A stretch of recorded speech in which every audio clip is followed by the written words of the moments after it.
Good evening. It is Tuesday, December 21st, 2021.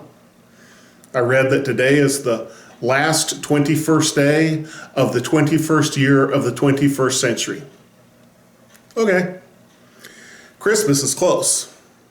And I hope you'll be able to spend time with your friends and family and be able to enjoy your time together this week.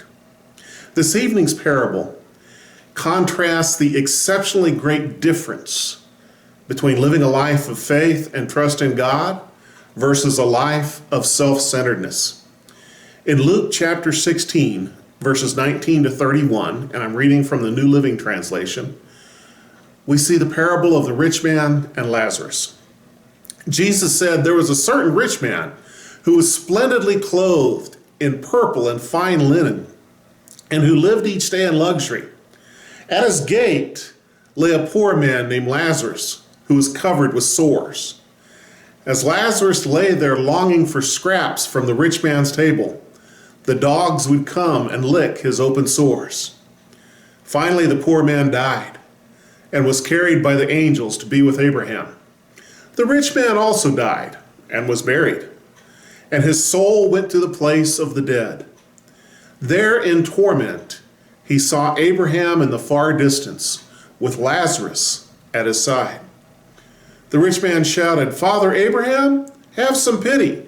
Send Lazarus over here to dip the tip of his finger in water and cool my tongue. I am in anguish in these flames." But Abraham said to him, "Son, remember that during your lifetime you had everything that you wanted, and Lazarus had nothing. So now he is here being comforted, and you are in anguish.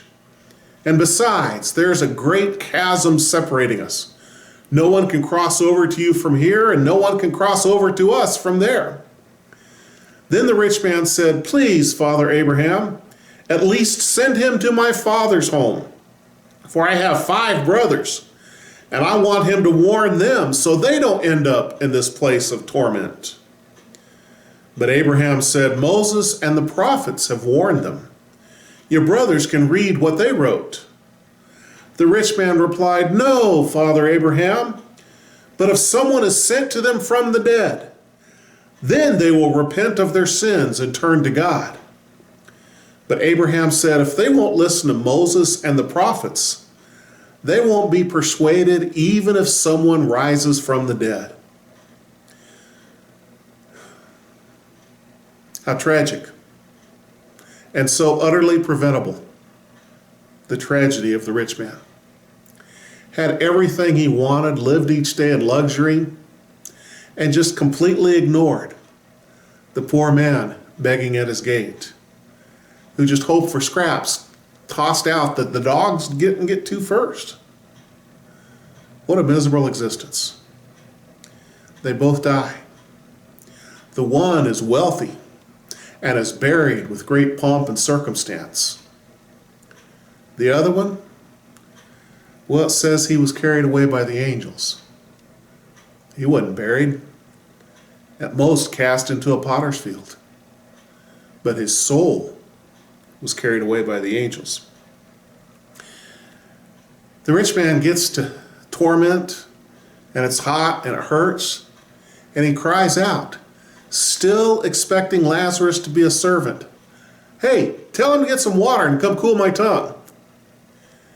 And the great Father Abraham, the father of the nation of Israel, the one that founded the whole dynasty, a man whom God gave a great significant life to, Abraham said, "Son, you had your chance.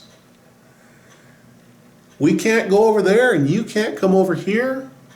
And besides, Lazarus is busy being taken care of by the angels."